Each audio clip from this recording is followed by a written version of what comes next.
Almost 3 years, I Oo. went full vegan. Oh, bakit? Kasi nga, napanood ko tong mga what the health, cowspiracy. Kasi ako napanood ko din yung mga binanggit mo. Alam mo, after kong panoorin, Nag-crave. order ako ng burger.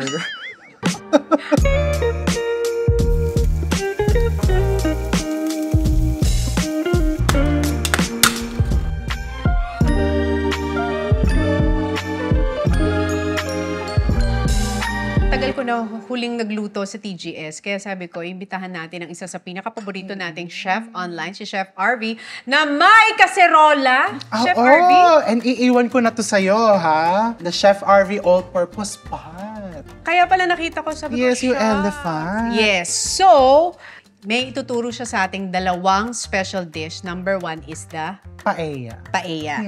So, yun ang tamang pronunciation ng paella. Ay, yun ang narinig ko sa Spain eh. Ay, di ba doon lang galing yun? So, sinunod ko na lang. Nung hindi pa ako nakakapuntang Spain, Paella. Paella din. Oo. Di ba? Paella. Yung pangalawa natin ay Lechon.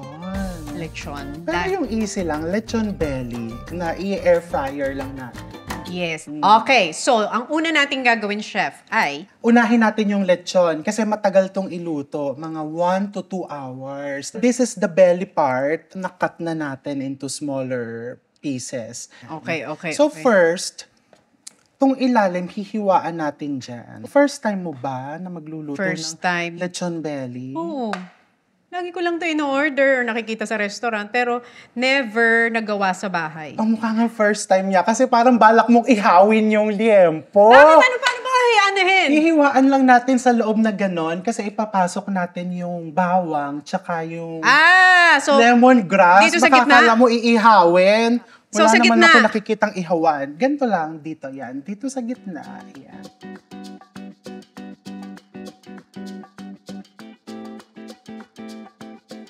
alright. Okay, good. So, pag hiniwa, hindi all the way hiwa. Hindi all the Gagawa way. ka lang talaga ng space. Ayaw Okay. mong masira yung balat eh. Kasi yan yung malutong mamaya. Yes. Tapos dito sa loob, lalagyan mo naman ng pounded garlic and pounded lemongrass. Ilang garlic. Garlic person ka. Mahilig ako sa garlic. Ayan. So, dagdagan mo. Kahit mga per small slab na ganito, mga 8 garlic.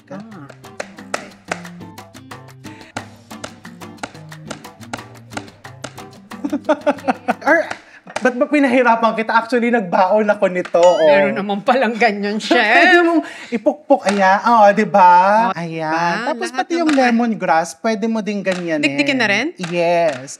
Yung white part lang, para lumabas yung essential oils, pupukpukin mo lang. Ayan. Lalagyan na natin ng salt. So, Yung? salt mo lang yan. Tapos imamassage mo. So, bukod sa pagbibake, nagluluto ka din maski pa paano? Ano naman Ng ang konti-konti. favorite mong... Anong favorite Hindi, mong pinaka-go-to sa bahay dahil may 7-year-old na. Oo. At saka yung family, mahilig kami sa spaghetti, pasta. Oh. Ay, pero alam mo, isa sa mga pinamana sa akin na recipe ng mami, tinola, tsaka pininyahang manok. Oo. Yan yung pinaka-favorite mong Filipino food. Adobo talaga. talaga ako. Ako na sinigang. maraming garlic. Ako sinigang. Oo. Tapos Ang maasim na sinigang na pareho baboy. tayo. Sa sinigang, anong pampaasim ang gusto mo? Sampalok. Sampalok talaga. Ikaw? Ngayon, nagtatry akong kalamansi. Ah, talaga? Oo. Yun naman ang hindi ko naibigan talaga. Ay, hindi ka mahilig sa Kalamansi. kalamansi. Naku, buti pala lemon ang dinala ko. Mm-mm. Ayan. Tapos, ipapasok mo lang yan dyan. Yan lang talaga yung pinaka-basic na seasoning ng lechon. Yung iba, they put spring onions. Yun ang modern style na ngayon. Baliktad So, ilalagay natin dito. dito. Tapos, Okay. skin side up. Okay. Kasi di ba minsan, yung balat kumukunat, lalagyan mo ng salt. Iso-salt mo yung skin. Gano'ng kadami? Ayan, konti pa. Tapos, i-massage mo lang ng konti. Ayan. And then, iiwan mo lang yan dyan for mga 10 minutes bago mo isalang. Makikita mo magtutubig. So, the excess moisture from the skin lalabas para mas mabilis siyang lumutong sa air fryer. At may isa ka pa. Ano naman ang favorite na dish ni Direk Paul? Pininyahang manok at tinola. Spicy. Mahilig ka sa spicy. Ang mahilig sa spicy si Paul. Oo. So, yan. Pero pwede mong ako hindi lagyan ng masyadong ma-spicy. sili.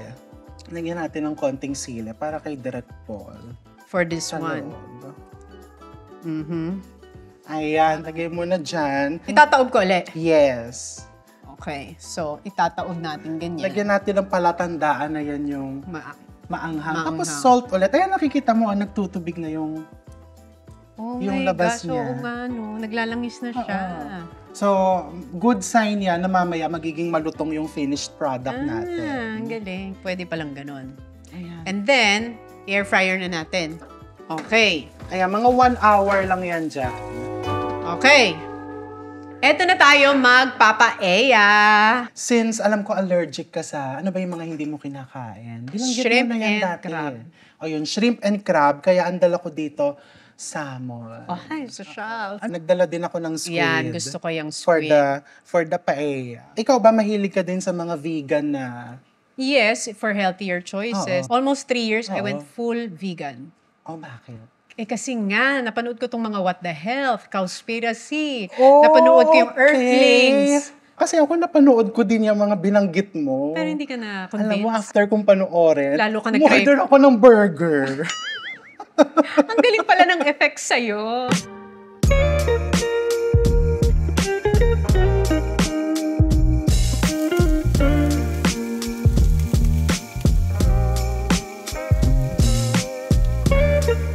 Ayan na, umusok na ang bango. Ayan, may bago ka ng lulutuin for the family. Meron kang hindi kinakain na pagkain. Lahat kinakain. Lahat kinakain ko. Maski mga insects, sinusubukan kong kainin. O, diba sa Bangkok, yung mga nilalakong... Anong insect na nakain mo? Ano ba yun? Yung parang sa lagubang. Palaka, kumain ka na? Oo, inaadobo namin ng palaka. Palaka. Dapat pala yun ang niluto ko ngayon eh. Oh, yan na. Kumukulay na. Brown na. Lagyan mo ng garlic. Pero huwag mo ilagay lahat. Konti Kalahati. lang. Ayan lang. Bango na. Okay. So, ayan na siya. Ayan, malapit na, di ba? This is paprika, pero sweet paprika. Konti lang nito, mga 1 teaspoon. So, ito, walang exact measurement. Tadyahan? Oo, tansyahan lang, but not too much kasi nakabase yan sa rice mo, sa dami ng rice. Tapos, maglagay na din tayo ng saffron. Saffron. Konti lang, just a pinch. Kumusta naman ang parenting style mo? Hinahaluan ko ng slight na mommy pinty on the side, parenting. Minsan lumalabas yon. Pero mas, modernize. Kung dati, sobrang sigaw agad, galit agad. Ito mga 3 munang gentleness. I told you. Wag na kaya. Yung subtle. Tapos pag hindi pa talaga, wah! Tsaka na lang lalabas yung mga hint of. Ini-imagine ko tuloy kung paano ka magalit. Ay. Alam mo, gets ko na yung mga nanay. Yung parang nanay natin, umaga pa lang, mainit na ulo. Oo. Kasi pala, ang dami mo nang iniintindi, ang dami mo nang ginagawa, tapos kukulitin ka pa. Kaya pala pag sa atin, nakasinghal na sila ng Sabi ko, kasi pala, nagluto na siya, naglaba na siya, may mga ineskaso na siya, Oo. tapos kukulitin mo pa. Anong tawag sa ganitong rice? They call it bomba. Bomba. As in bomb. Saan nabibili to? Sa mga specialty stores. Pero kung wala ka nun, you can always use Japanese rice. So hindi pwede to yung mga dinorado, yung mga normal na bigas. Parang hindi. Kasi di ba nagdidikit-dikit sila once cooked. Gusto mo yung medyo parang hiwa-hiwalay. So ito, pag na-coat na ng oil yung granules, okay na yan. Pwede na natin ilagay yung liquid natin. So, tomato sauce. So, lagay lang natin yan. Tapos, we put the liquid. Normally, chicken stock. But since kung wala kang chicken stock, pwede kang maglagay ng konting chicken powder or chicken broth. Gaano kadami niyan? Dapat ganito. Yung ratio ng pagsasaing, di ba normally 1:1, pero ito naging 1:2. Mas madaming tubig. Lagyan natin ng konting chicken powder kung wala kang chicken stock. So nakikita mo bang yung mga anak mo, tuturuan mo din sila magsaing manually? Actually, dapat unahin natin ang mga bata ng mga gawaing bahay like paghuhugas ng pinggan. Oo. Yung pagwawalis. Sinimulan ko sa kwarto ni Sebi. Na merong naka-organize lahat, tapos alam niya na pag naglaro siya, pagkatapos nun, dapat ibabalik kung saan nakita. Oh, nice. So, bukod naman sa paglilinis at pagsasaing, anong recipe ang gusto mong unang ituro sa kanila and ipamana mo sa mga anak mo? Dapat marunong sila mag-Filipino dish, for me. Unahin natin yung mga adobo, sinigang, tinola, pininyahang manok. Ikaw, naalala ko yung una mong niluto, adobo? Yes, Naalala adobo. mo? Ina-adobo ko yung hotdogs. Kasi nga nakikita mo sa nanay mo. Tsaka nung bata ko, takot ako humawak ng karne. Dahil?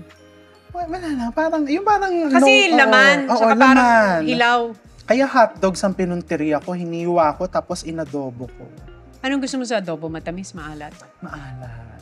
Ako naman gusto ko sa adobo matamis. Talaga? Kaya nilalagyan ng brown sugar. Oh. Tapos, gaano katagal to pag ginanito? 15 minutes, tapos tatakpan natin. Pag kumulo kasi yan, titikman muna natin dalawa kung okay na yung timpla bago natin takpan. Okay, so pag tinikman natin, ano dapat ang lasa niya? Masarap. Bakit may rolling of eyes pa? Masarap! Pag kasi nasasarapan ako sa pagkain, I roll my eyes.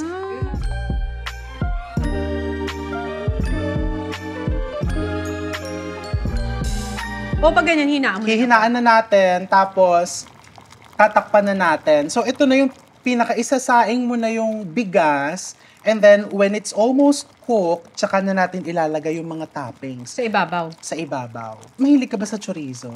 Yes. Kung mahilig ka sa chorizo, pwede na natin siyang lagyan. So ito yung Para maluto na siya. bilbao. Pwede na siguro natin tikman. Ikaw muna. Mas magandang lagyan pa natin ng konting asin. Okay, go. Salt or Ikaw, chicken broth? for you. Lagyan na lang natin both para pareho tayong may Masaya. mailagay. Okay, so lagyan kong konting chicken broth both? powder. Halo mo lang na ganyan. Ay, Okay yun na. na. Nakarating na siya. Diba? Medyo matagal siyang lutuin, so ewan ko kung maluluto Ako, for na me, siya nakarating na siya. Oo, yes. Di ba? And then, we'll cover it and then leave it for around 10 minutes. Ang paella, usually, pa-workout level pala to. Check mo naman ang bicep ko pag pick up. Talaga, yes! lumalabas! Para pantay na pantay ang Ang mga luto. muscles. So yan, iwan natin for around 10 minutes. So dear ako, honestly, one of my dreams is ma-interview mo ako. Na-interview Diba? na Yun kita. nga. Yeah. Ikaw naman, sino naman ang dream interview mo? Si Polly, tsaka si Sebi. Oh, wow. Kasi may mga bagay akong gustong tanungin sa kanila na pag malaki na sila, gusto kong makita kung ano yung naging core memory nila growing up. Oo. That's the dream. Ayan, malapit na. Iwain na natin yung salmon. Medyo ini-slant kong ganon. Pwede mo din naman i-cut pa sa gitna. Tapos kung gusto mo, pwede mo namang Pabulaklak. bilog-bilog na ganon. Ayan na. Konti na yung sauce. Konti na lang. Ayan, naninikit na siya sa ilalim. Which is gusto natin yan kasi gusto mo yung may konting tostado.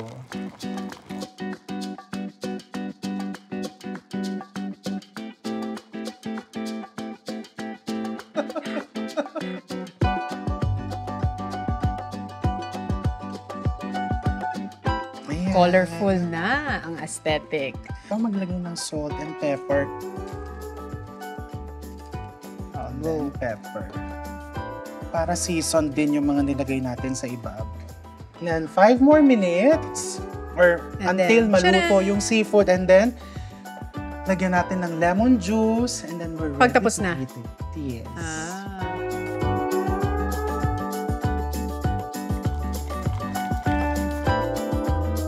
Ito na. So, ganito yung itsura niya pagtapos na.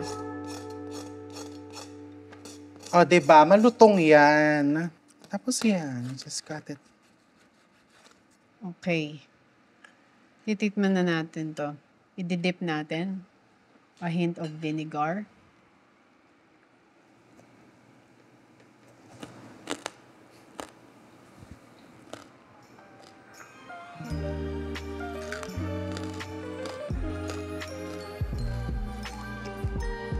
fantastic.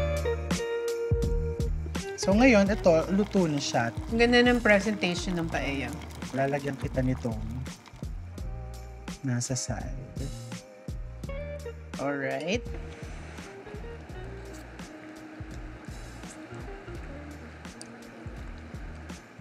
Nasunog yung dila ko.